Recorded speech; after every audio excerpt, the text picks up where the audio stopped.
Bonjour, Robert Daudelin, Guy Ménard. Donc, bonjour, Laurence. Nous terminons notre émission, bien sûr, avec Laurence Côté-Collins. Bonjour, Laurence. Bonjour. Écarté. Oui, en 2016. 2016, on t'avait reçu. Oui. Bungalow. Oui. On t'avait reçu. Et cette fois-ci, c'est pour Billy. Oui. Je vais peut-être faire une présentation un peu longue, mais je pense que c'est important, juste pour situer le film. Pour moi, il y a quelque chose de très audacieux dans le projet de Billy Poulain. Tu l'as rencontré, il faisait des courts-métrages avec toi lorsque tu étais à Kino. Un soir, il t'agresse. Et c'est des années plus tard, après avoir causé la mort de 2 personnes, que Billy, d'une part, il est diagnostiqué schizophrène, mais reprend contact avec toi. Donc ça, il y a comme ce début-là. Pour moi, ça, c'est l'histoire courte. Oui, léger. Léger. Et il y a une histoire un peu plus longue, c'est que Billy, bien sûr, est partout dans l'écran, à travers ses films, ses vidéos que tu as retrouvées, mais aussi, il y a ta présence.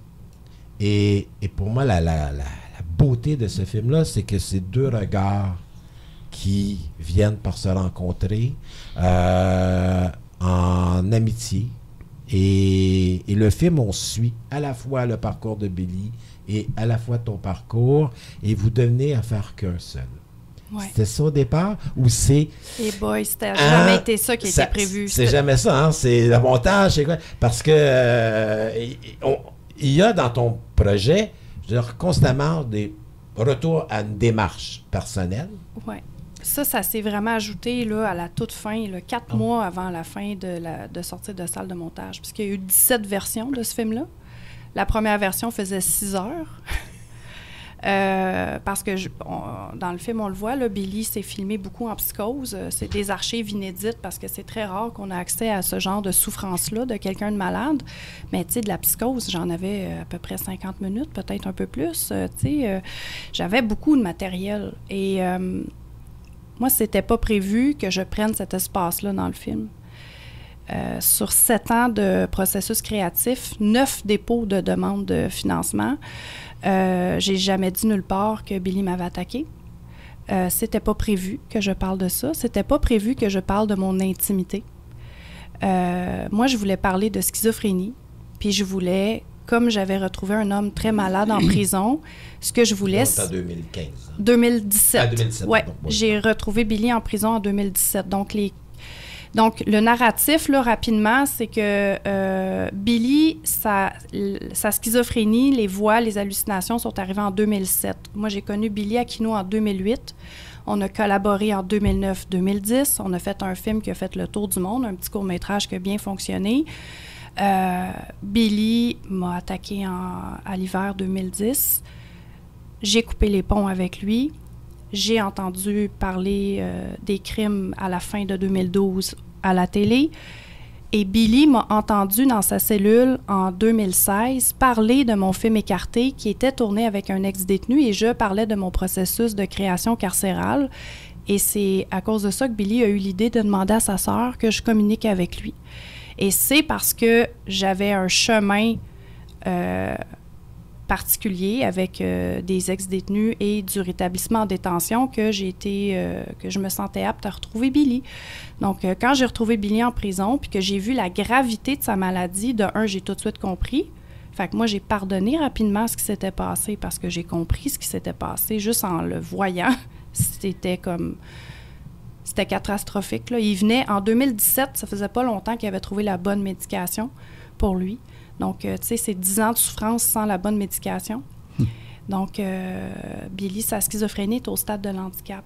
Donc, fait que c'est ça. Puis moi, j'ai eu l'idée à ce moment-là, avec le temps qui a passé puis l'accompagnement en prison, de dire « Hey, Billy, on devrait faire un film pour dire à tous les gens à qui tu as fait du mal pourquoi ça s'est produit, parce que tout le monde est fâché après toi puis personne comprend. » Donc, moi, c'était pas prévu que je parle de moi. Je voulais parler de Billy.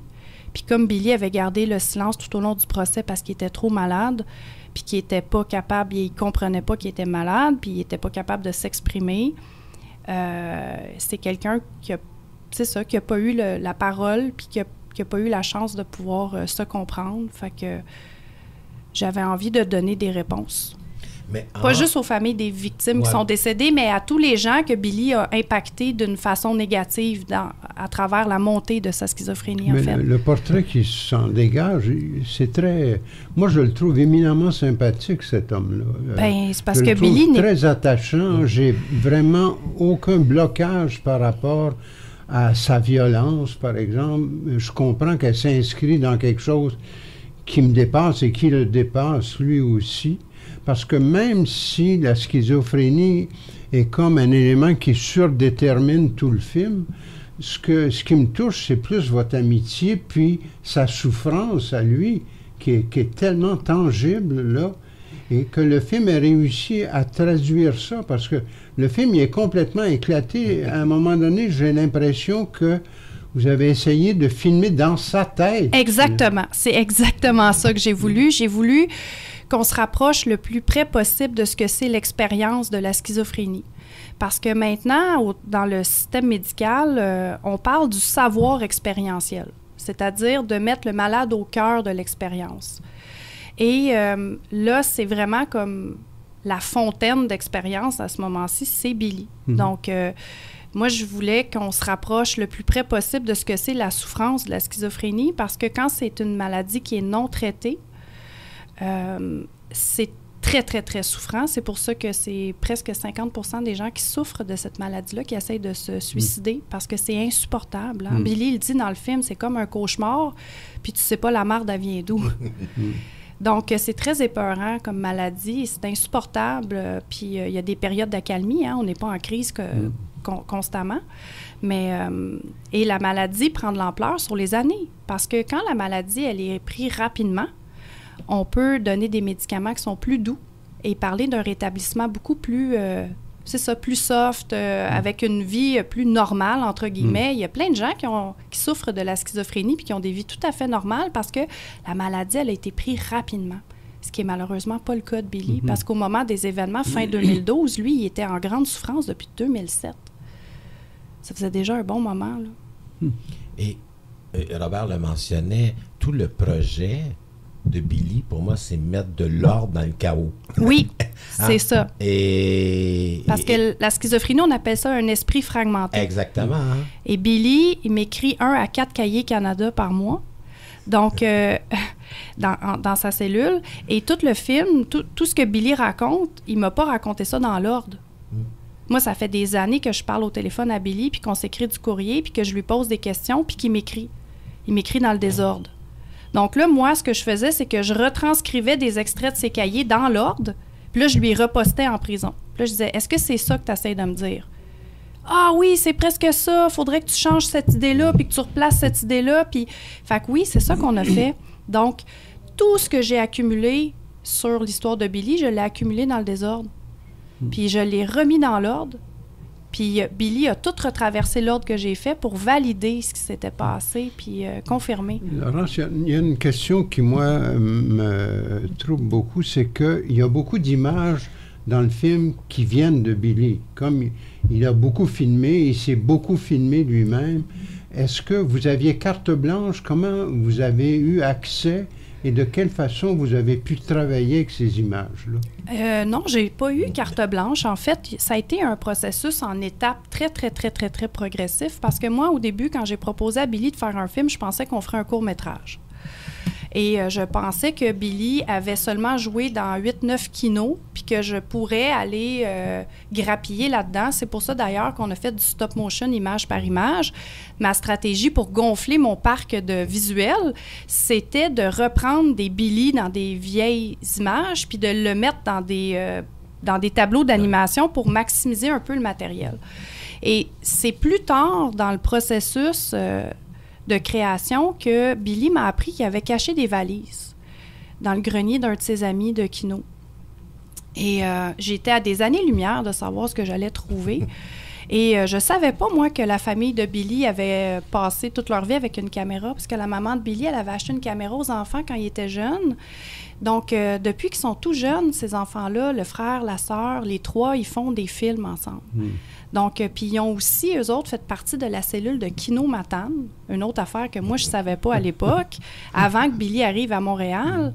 Donc, Quand j'ai trouvé les valises de Billy, il y avait plusieurs cahiers qui faisaient office de sa schizophrénie par du codage, puis des confidences et tout ça, mais il y avait vraiment beaucoup de cassettes de toutes les époques. Il y avait même des cassettes pâles, des petites cassettes mini-DV pâles, parce que Billy avait fait des cabarets kino en Belgique, puis en France, puis, tu sais, Billy, là... oui, il est malade, mais c'est un homme très intelligent, c'est un vrai artiste, il est diplômé de l'école du show business. Si la maladie n'avait pas avalé son cerveau comme ça, c'est vraiment quelqu'un qui avait un très grand potentiel de réussite dans le milieu artistique. Oui. Mais d'ailleurs, mais c'est ça, je continue ma question. Est-ce que lui... il vous a un peu orienté dans le choix? Non. Non. Non. Moi, ce que j'ai fait, c'est que j'ai numéré le stock à mesure qu'on trouvait le matériel pour le numériser, parce que c'était une chasse au trésor de numériser tout ça. Oui. Et d'ailleurs, le truc pâle, ça a été numérisé au département de dentisterie de l'Université de Montréal, parce que c'est compliqué de trouver un deck pâle qui numérise du stock. Oui. C'était vraiment une chasse au trésor. Fait qu'à chaque fois que... Puis là, ben, les gens entendaient parler du fait que je faisais un film. Donc, il y avait des gens aussi qui me disaient « Hey, j'ai trouvé des vieilles cassettes de tournage chez nous que je pourrais numériser. » Fait que je recevais toutes sortes d'affaires. J'ai contacté toute sa gang de cégep bien avant que Billy tombe malade. Puis j'ai reçu des VHS de cégep en spectacle. J'ai reçu toutes sortes de stocks. Et pendant la pandémie, j'ai eu quelques petits moments où est-ce que j'ai pu présenter à Billy des extraits vidéo en mettant mon laptop devant ma salle de montage avec des vidéoconférences parce que les pénitenciers étaient fermés. Mais en gros, moi, ce que j'ai fait, c'est que je décrivais à Billy c'était quoi le matériel, puis... j'ai toujours promis à Billy que j'allais respecter ses limites. Puis quand Billy disait non, je veux pas que ça aille dans le film, c'est non, ça va pas dans le film. Puis ça, je veux pas qu'on parle de ça. C'est parfait, Billy, on n'en parlera pas. Donc moi, j'ai tout ce que je dis, puis tout ce que Billy, tous les écrits de Billy aussi, même si c'est pas sa voix à lui qui enregistre, tout a été approuvé. Puis fait que Billy a avancé dans le noir, mais avec des descriptions très laborieuses au téléphone de ce qui se passait. Donc, quand il a vu le film en salle de montage avec un agent correctionnel, il n'y avait pas de surprise.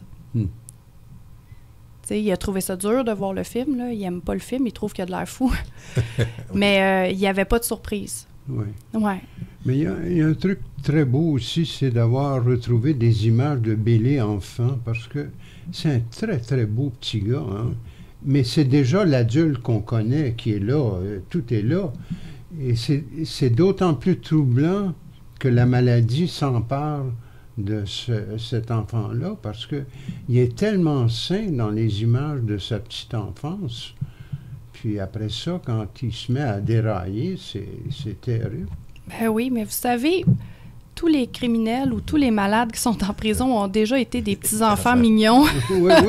oui. Donc, puis malheureusement, la maladie, la schizophrénie, c'est quelque chose qui se développe à la fin de l'adolescence, début vingtaine. Donc, on ne pouvait pas prévoir, là.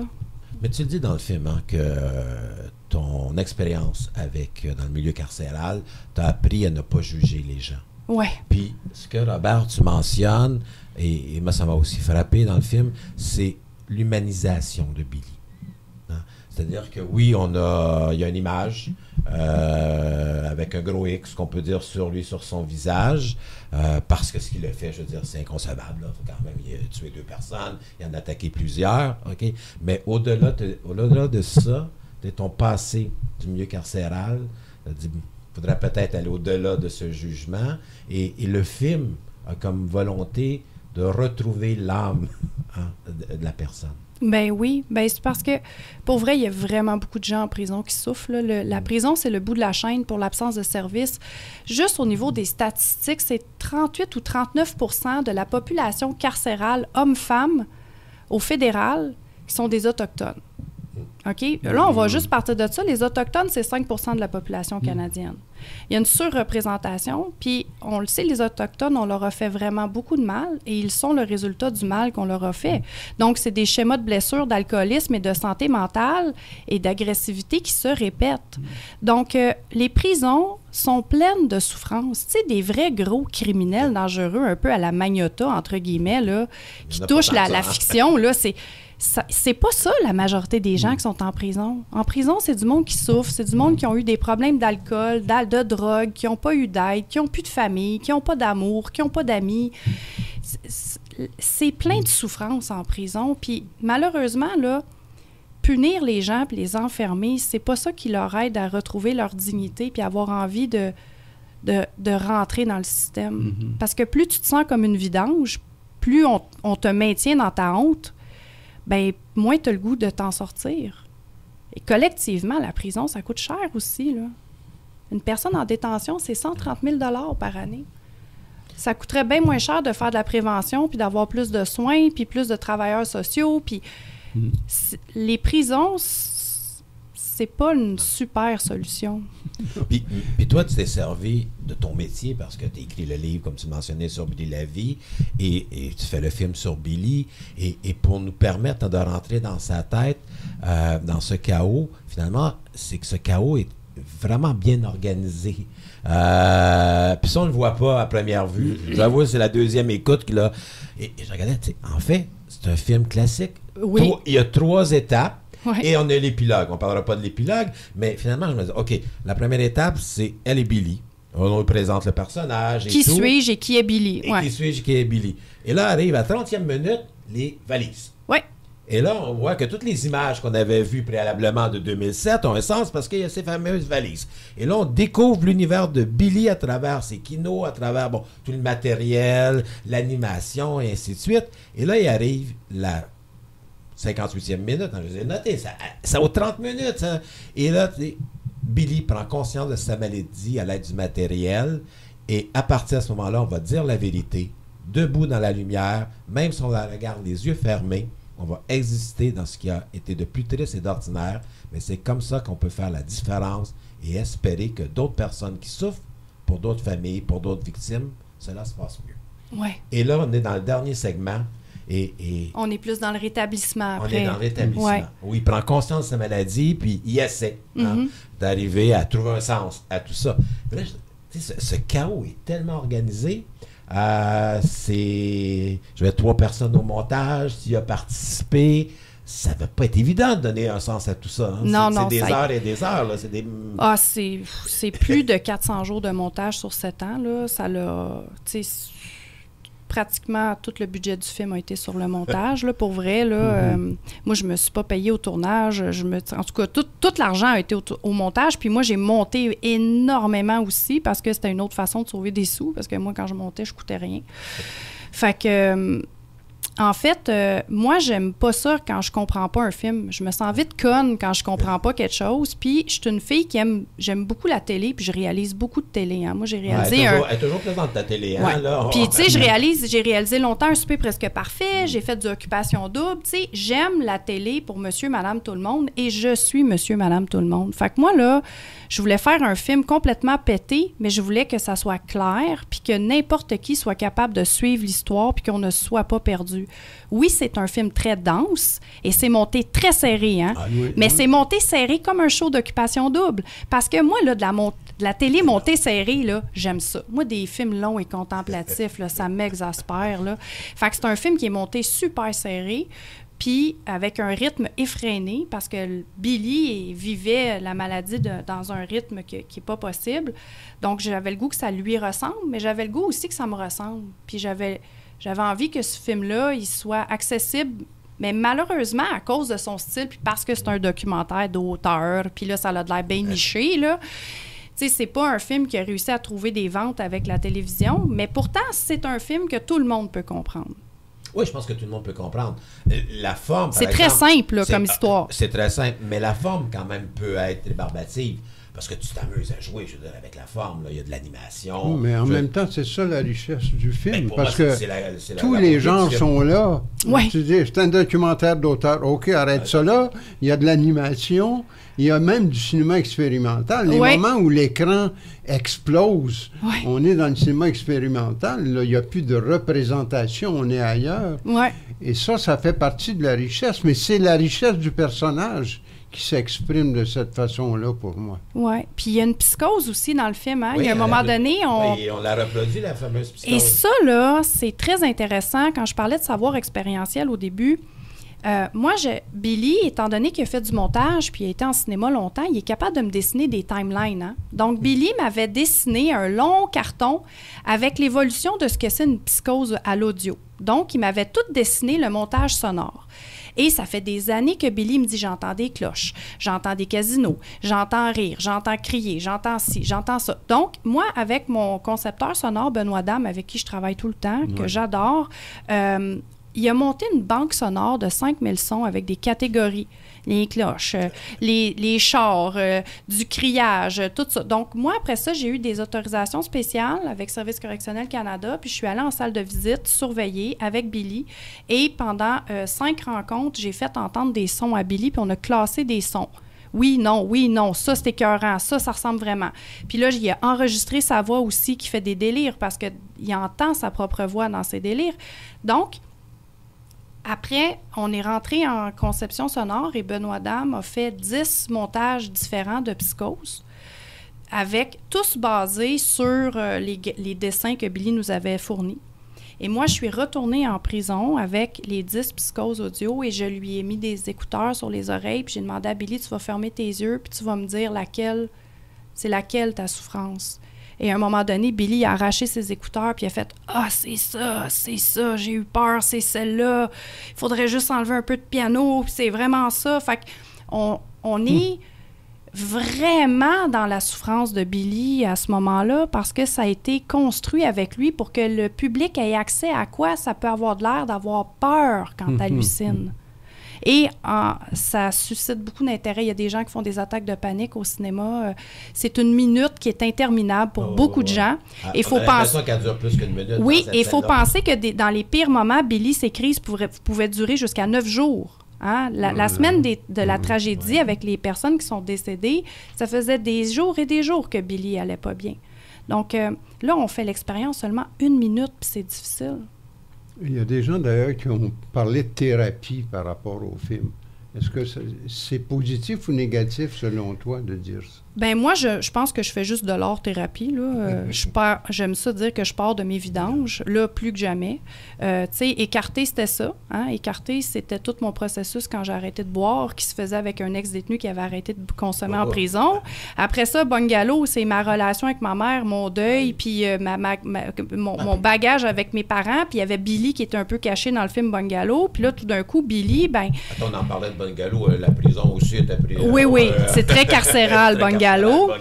Tous mes films sont carcérales, finalement, mais c'est ça, moi, je pense que je pars de mes blessures. Puis là, ben moi, je pensais partir des blessures de Billy, puis je me suis fait prendre à mon propre jeu parce que j'ai fini par me dévoiler, parce que c'était pas prévu, mais j'étais quand même intimidée puis invalidée dans le processus de création de Billy, puis... Tu avais besoin de passer à travers certaines expériences personnelles, parce que tu le mentionnes. Je veux dire, parce que quand on en parle aujourd'hui, bon... La relation que tu as avec Billy, je veux dire, elle est stable. Mais pour arriver à ça, je veux dire, il y a un cheminement que tu dois faire. Et ce qui est bien dans le film, c'est qu'on te suit dans ce cheminement-là. Et finalement, ça nous replace aussi exactement dans notre propre jugement. Okay? Parce que, je veux dire, oui, on voit ces gens-là. Notre première réaction, c'est peut-être d'avoir peur, de se poser des questions. Et comment établir un contact avec ces gens-là? Comment arriver à leur faire confiance? Que leur monde soit bien le monde réel et non pas celui qu'ils ont imaginé. Et tout ça, on le suit, je veux dire, dans ton film. Oui. Puis, vous savez, il y a le livre aussi, Billy à vie, qui est disponible dans toutes les librairies du Québec. Puis, on me demande, tu sais, entre le livre et le film, si tu avais à choisir. Moi, je choisis le livre. De un, parce qu'il est déjà dans toutes les bibliothèques. C'est beaucoup plus accessible que le cinéma. Hein, le cinéma québécois, c'est bien compliqué en ce moment de trouver ce qu'on veut. Puis de un, on n'est pas longtemps au cinéma. Puis en plus, c'est compliqué à trouver. Cette semaine, par exemple. 5 films québécois qui sortent cette semaine. Qui va me dire d'aller voir Billy plutôt que d'aller voir l'autre ou l'autre? Ah non, c'est ça. On est piégé de tous les bords. Puis on n'est pas là longtemps au cinéma. Puis bon, mais ça, c'est un autre combat. Mais par contre, c'est ça, dans le livre, il y a beaucoup plus de détails que dans le film sur le parcours que j'ai fait auprès des victimes, sur aussi le parcours de la famille de Billy, parce qu'on ne parle pas de la famille de Billy dans le film. Puis ça, pour moi, c'était très important de respecter leur intimité. Et donc, c'est ça. Puis le livre aussi, il y a toute une longue entrevue avec l'avocat de Billy pendant le procès qui s'occupait de lui. Donc, c'est vraiment un livre qui est plus complet puis qui donne l'aperçu de toute sa période de prison puis de tous ses délires pendant les 28 mois en prison. Et depuis que le livre est vendu, je reçois 1 à 5 courriels ou Messenger, Instagram par semaine de gens qui me disent merci parce que à travers le livre de Billy, ils sont capables de mieux accompagner leur fils, de mieux accompagner leur père, de mieux comprendre leur frère. Donc, en ce moment, la Société de la schizophrénie du Québec est devenue partenaire du film et du livre et m'accompagne partout, justement avec des kiosques, des pères aidants, des gens qui souffrent de la schizophrénie pour venir prendre la parole, répondre aux questions du public, donner de la documentation. Parce que le livre et le film sont des outils très contemporains aussi pour aider d'autres personnes à mieux comprendre. Laurence, vous venez de parler de la famille, c'était ma prochaine question. Est-ce qu'ils ont été associés au projet à un moment donné? Depuis le début. Oui. Ouais. Parce que moi, ce que je connais d'expérience d'amis qui ont eu un fils schizophrène, les parents sont vite dépassés. Et je pense que la famille est très importante pour une personne qui... Surtout que ça se déclare à l'adolescence, l'expérience, vous mentionnez ça, puis l'expérience que je connais, c'était un adolescent, justement, qui tout à coup... Les parents ne comprennent pas ce qui arrive à leur fils, qui était un enfant facile, gentil. Tout à coup, qu'est-ce qui se passe? Et je dis, bon, mais ils ont été associés, donc ils savaient que vous travailliez avec Billy à raconter son histoire. De un, la famille de Billy ont appris pendant le procès que Billy était schizophrène. Donc, tu sais, puis les familles des gens qui sont criminalisés sont traités comme des criminels aussi. Donc, la famille de Billy a beaucoup souffert à Matane de ce qui s'est passé. Ils ont été eux-mêmes très stigmatisés, invalidés, intimidés. Tu sais, leur vie s'est pas mal effondrée. Puis là, maintenant, la famille va mieux. Mais c'est sûr que rapidement dans le processus, moi, de toute façon, c'est la sœur de Billy qui m'avait contactée. Elle savait même pas que j'étais plus l'amie de Billy. Elle savait pas que son frère m'avait attaqué. Donc, moi, j'ai déjà, dès le départ, été en contact avec la sœur. Puis rapidement, j'ai pris contact avec la maman de Billy parce que je voulais lui dire que j'avais pas de jugement, puis que je comprenais ce qui s'était produit, puis que j'étais là pour son fils, puis que, tu sais, qu'il n'y avait pas de tabou avec moi. Puis, fait que j'ai été en contact avec la maman. Et tranquillement, après ça, ben, on s'est plus connus, toute la famille. Puis tu sais, j'avais quand même toutes leurs archives familiales dans ma salle de montage. Fait que moi, j'ai vu ces gens-là dans leur party de Noël. Je les ai vus dans leur grande intimité. Donc, c'est des gens qui ont eu une confiance en moi, puis avec qui j'ai avancé en équipe dans un grand respect aussi, où est-ce que le consentement de tout le monde était important. Il fallait que je respecte les limites de tout le monde. Donc, tout le monde avait... Ça, je veux pas, ça, je veux pas, ça, je veux pas. Fait que j'étais très balisée dans mon travail, puis c'était normal que je le sois. Donc, pour moi, c'était très important que tout le monde se sente confortable parce que c'était déjà très gros de ressortir ça dans les médias puis de remettre ça à la lumière du jour. Sur la place publique. Sur la place publique, mais en même temps aussi... Étant donné qu'il y a juste un reportage sur 2 ans et demi à Radio-Canada qui avait mentionné que Billy souffrait de schizophrénie, c'était vraiment quelque chose de pas su. Et malheureusement, il y a beaucoup de mauvaises informations qui ont mal circulé pendant la période du procès. Donc, j'ai pu ramener l'histoire à Matane. Donc, au mois de janvier passé, j'ai loué à Matane le cinéma, puis j'ai offert 2 projections gratuites à la communauté avec la famille de Billy puis la Société de la schizophrénie pour que toute la ville, on puisse se parler et se rencontrer. Donc, ramener la vérité à Matane, puis essayer, on ne peut pas réparer ce qui s'est passé, mais au moins on peut comprendre. C'est ça qui est important, parce qu'il faut comprendre que Billy, sans la schizophrénie, ça ne se serait pas produit, tout ça. Laurence, on n'aurait pas en parler pendant des heures et des heures, mais là, Hugo me dit que c'est tout le temps qu'on avait. Effectivement, moi, je reviens quand même sur un aspect, c'est que c'est un film, et tu as réussi à nous faire comprendre ce qui se passait dans la tête de Billy, c'est de mettre de l'ordre dans le chaos. Il y a plein de choses qu'on aurait pu mentionner parce que, je veux dire, il y a des trouvailles, je veux dire, stylistiques dans ton film. Tu nous raccordes la planète Laurence avec la planète Billy. Vous avez les mêmes vêtements à certains moments. En tout cas, il y en a énormément. Fait que oui, il y a un sujet, je veux dire, qui est important, mais il y a un film Oui. Et c'est une œuvre, je veux dire, pour moi, je veux dire, qui est majeure, qui était risquée et qui est aboutie. Merci. Il faut découvrir Billy. Hein. Il y a plusieurs endroits. Dans le cas de Montréal, Beaubien Cinémathèque, au quartier à Québec, la Maison du cinéma à Sherbrooke, le cinéma Lido à Rimouski. En tout cas, trouvez une ville pas loin de chez vous pour aller voir Billy. Merci beaucoup, Laurent. Ça sort au cinéma vendredi ou c'est le week-end? Là, c'est là que ça se passe. Faut y aller. Merci, Hugo, à la technique. Merci, Robert Daudelin. Nous vous rappelons également que les 23e sommets du cinéma d'animation vont débuter le 26 jusqu'au 31. Vous avez la chance, bien sûr, d'assister à la mini-conférence des lois Champagne, chef directeur technique de l'ONF. Et, bien sûr, le très beau film de Hayat Ajam, qui vaut le détour. Et nous, on se retrouve toujours la semaine prochaine, 1 heure de cinéma à Derrière l'image. Radio Centre-Ville. Bon week-end.